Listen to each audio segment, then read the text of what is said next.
बिस्मिल्लाहिर्रहमानिर्रहीम। Chapter number 13 biochemistry में आज का जो हमारा टॉपिक ऑफ डिस्कशन है वो है प्रोटीन। प्रोटीन के बारे में आज हम डिस्कशन करेंगे कि प्रोटीन हमारे पास क्या होता है, प्रोटीन का लिविंग ऑर्गेनिज्म में हमारे पास रोल क्या होते हैं और प्रोटीन के यूजेस क्या है और इसके सोर्सेज हमारे पास क्या होते हैं। टॉपिक स्टार्ट करने से पहले थोड़ा सा पहले हम डिस्कस करेंगे कि एमाइनो एसिड क्या होता है, क्योंकि अगर हम डायरेक्ट प्रोटीन से स्टार्ट करेंगे तो मुश्किल हो जाएगा प्रोटीन को अंडरस्टैंड करना, क्योंकि जो प्रोटीन होते हैं वो हमारे पास बने होते हैं, वो हमारे पास बनते हैं किस चीज़ से, एमाइनो एसिड से। सो हम एमाइनो एसिड को सबसे पहले डिस्कस करेंगे, इसके बाद हम प्रोटीन को डिस्कस करेंगे कि प्रोटीन हमारे पास होता क्या है। एमाइनो एसिड जैसे कि नेम से भी इंडिकेट करता है, एमाइनो एसिड सबसे पहले हम डिस्कस करते हैं एमाइनो एसिड को कि एमाइनो एसिड हमारे पास क्या होता है।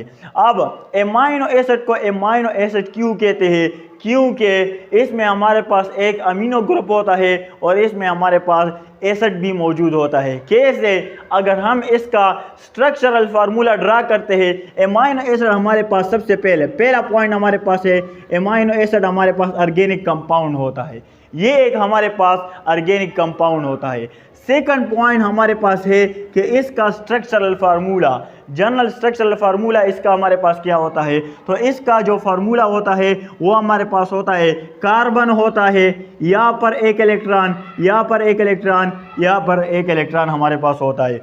अब कार्बन हमारे पास 4 बॉन्ड बनाता होता है, यहाँ पर हमारे पास हाइड्रोजन अटैच होता है इस इलेक्ट्रॉन के साथ, यहाँ पर हमारे पास एल्काइल ग्रुप अटैच होता है, यहाँ पर हमारे पास NH2 अटैच होता है, यहाँ पर हमारे पास COOH कार्बोक्सिलिक एसिड का फंक्शनल ग्रुप अटैच होता है। अब यहाँ पर आप लोग देख सकते हैं कि यहाँ पर एमाइनो ग्रुप, यहाँ पर एसिड, सो दैट्स व्हाई इसको हम कहते हैं एमाइनो एसिड। इसको हम क्या कहते हैं, एमाइनो एसिड। नेचर में हमारे पास तकरीबन 20 एमाइनो एसिड अब तक डिस्कवर हो चुके हैं नेचर में, और ये जो एमाइनो एसिड है ये आपस में कंबाइन होते हैं, और हमारे पास प्रोटीन बनाता होता है।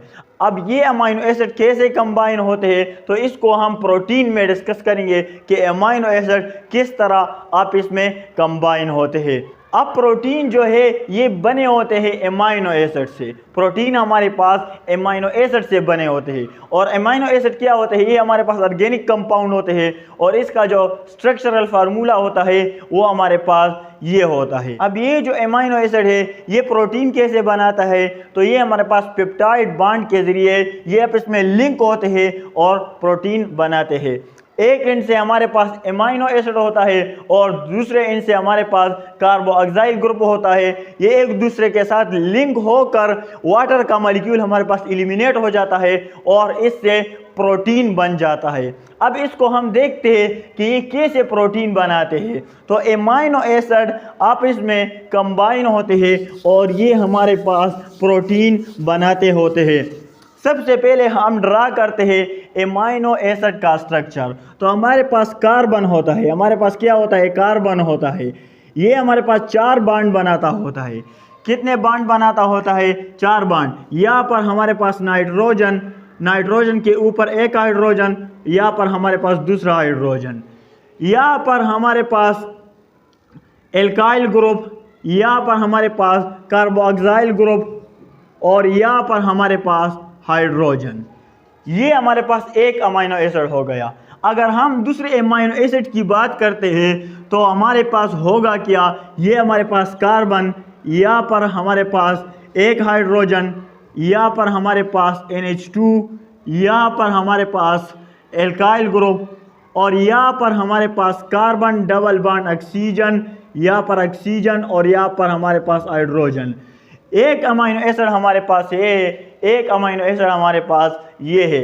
अब ये 2 अमाइनो एसिड आपस में किस तरह कंबाइन होते हैं तो इसको हम यहाँ पर डिस्कस करने वाले हैं। यहाँ पर हाइड्रोजन और नाइट्रोजन के बीच में कोवलेंट बॉन्ड बना हुआ है, मीन्स के शेयरिंग ऑफ इलेक्ट्रॉन की वजह से ये बॉन्ड बना हुआ है। सो दैट्स व्हाई इसको हम कहते हैं कि ये कोवलेंट बॉन्ड है हमारे पास। अब नाइट्रोजन की इलेक्ट्रोनेगेटिविटी हाइड्रोजन से ज़्यादा है। सो नाइट्रोजन क्या करेगा, ये इलेक्ट्रॉन डेंसिटी को अपनी तरफ अट्रैक्ट करेगा, अपनी तरफ शिफ्ट करेगा। तो एज अ रिजल्ट इस हाइड्रोजन के ऊपर हमारे पास पॉजिटिव चार्ज आ जाएगा और नाइट्रोजन के ऊपर हमारे पास नेगेटिव चार्ज आ जाएगा। अब इसके बाद इस हाइड्रोजन को मीन्स के इस प्रोटॉन को अपना डुप्लेट कंप्लीट करने के लिए 2 इलेक्ट्रॉन की मजीद ज़रूरत है, और वो 2 इलेक्ट्रॉन इसको कहाँ पर नज़र आ रहे, वो 2 इलेक्ट्रॉन इसको ऑक्सीजन के पास नज़र आ रहे।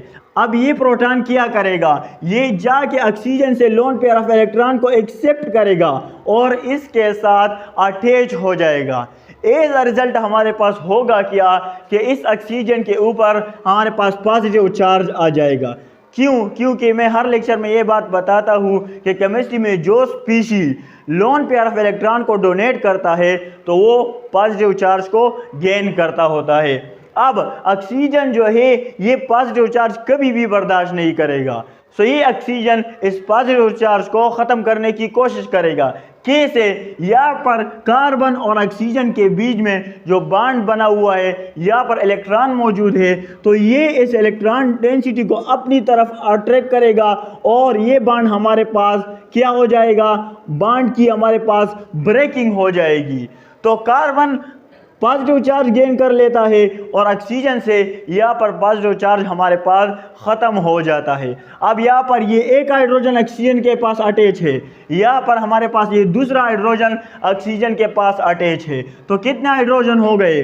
2 हाइड्रोजन हमारे पास हो गए, एक ऑक्सीजन। तो वाटर मॉलिक्यूल की हमारे पास यहाँ से एलिमिनेशन हो गई और वाटर का मॉलिक्यूल हमारे पास यहाँ से एलिमिनेट हो गया।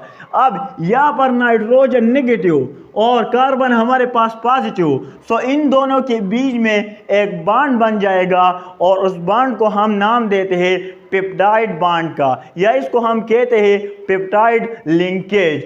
तो ये एक अमाइनो एसिड है और ये दूसरा अमाइनो एसिड है। इसी तरह हमारे पास अमाइनो एसिड की कम्बिनेशन होती रहती है और इससे हमारे पास प्रोटीन बनता होता है। सो ऐसे हमारे पास अमाइनो एसिड की कम्बिनेशन से प्रोटीन बनते हैं। सो हम कहते हैं कि amino acid is the building block of amino acid is the building block of protein. Means के ये जितने भी प्रोटीन्स हैं ये हमारे पास अमीनो एसिड से बनते होते हैं।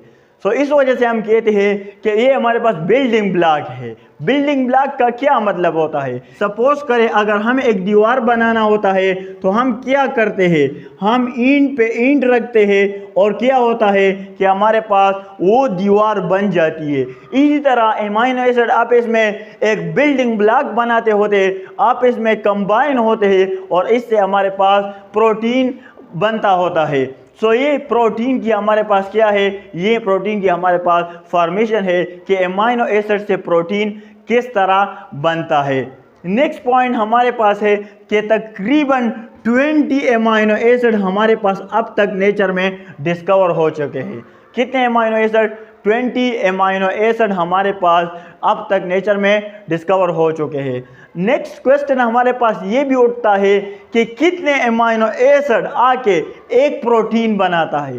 तो इसका आंसर है कि तकरीबन 10,000 अमीनो एसिड जब आपस में कंबाइन होते हैं तो हमारे पास एक प्रोटीन बनाता होता है। अब अगर हम आ जाए इस डिफिनीशन की तरफ तो आपको आसानी के साथ ये समझ में आ जाएगा कि प्रोटीन्स हमारे पास क्या होता है। Proteins are highly complex nitrogenous substances that are made up of amino acid present in all living organism। Examples हमारे पास ये है। अब एक पॉइंट हमारे पास है हाईली कम्प्लेक्स के प्रोटीन हमारे पास हाईली कम्प्लेक्स होते हैं। इसका आंसर क्या है, ये हाईली कम्प्लेक्स क्यों होते हैं? क्योंकि ये हमारे पास 100 and 1000 ऑफ अमीनो एसिड आपस में कंबाइन होते हैं और इससे प्रोटीन बनते होते हैं। सो दैट्स व्हाई इसको हम कहते हैं कि ये हमारे पास हाईली कम्प्लेक्स होते हैं। हाईली कॉम्प्लिकेटेड होते हैं, क्योंकि बहुत सारे अमाइनो एसिड आपस में जब कंबाइन हो जाते हैं तो प्रोटीन बनाता है। सो दैट्स वाई इसको हम हाईली कम्प्लेक्स कहते हैं। नाइट्रोजीनियस सब्सटेंसेस क्यों कहते हैं? क्योंकि इसमें नाइट्रोजन एमाइन ग्रुप मौजूद होता है और एमाइन ग्रुप में हमारे पास नाइट्रोजन मौजूद होता है। सो दैट्स वाई इसको हम नाइट्रोजीनियस सब्सटेंसेस कहते हैं। सो ये फर्स्ट पॉइंट है, ये हमारे पास सेकंड पॉइंट है nitrogenous substances that are made up of amino acid. और ये जो है ये किससे बने होते हैं? ये हमारे पास एमाइनो एसिड से बने होते हैं ये प्रोटीन। और ये किस चीज़ में मौजूद होते हैं? ये लिविंग ऑर्गेनिज्म में मौजूद होते हैं। इसका फंक्शन क्या होता है? कोई प्रोटीन हमारे पास स्किन बनाता होता है, कोई प्रोटीन हमारे पास हेल्प करता है हेयर में, कोई प्रोटीन हमारे पास हेल्प करता है ऑक्सीजन ट्रांसपोर्टेशन में, कोई प्रोटीन हमारे पास हेल्प करता है ब्लड ट्रांसपोर्टेशन में, वगैरह वगैरह। ये प्रोटीन्स के हमारे पास कुछ यूजेस है। प्रोटीन के सोर्सेज हमारे पास क्या है एनिमल्स में? तो हमारे पास फिश है, हमारे पास एग है, हमारे पास मीट है। अगर हम प्लांट की बात करते हैं तो हमारे पास पल्सेस है, सीड है, वगैरह वगैरह। ये हमारे पास प्रोटीन्स के सोर्सेज है, इससे हमारे पास प्रोटीन हासिल होता है। और यूजेस हमारे पास, और ये कुछ एग्जाम्पल है केराटीन, एल्बुमिन, लिग्निन, कोलेजिन्स, ये एटसेट्रा, ये हमारे पास प्रोटीन्स के कुछ एग्जाम्पल है। और प्रोटीन जो है ये तकरीबन 50% या 50 या 55% वेट ऑफ टिश्यू बनाता है। प्रोटीन जो है ये हमारे पास बहुत ज़रूरी होता है, एक नेसेसरी कार्बोहाइड्रेट है प्रोटीन। सो ये कुछ डिस्कशन था प्रोटीन्स के बारे में कि प्रोटीन्स हमारे पास होता क्या है, ये किस से बना होता है, इसके यूजेस क्या है, इसके सोर्सेस क्या है। So this is all about proteins. Okay, thanks.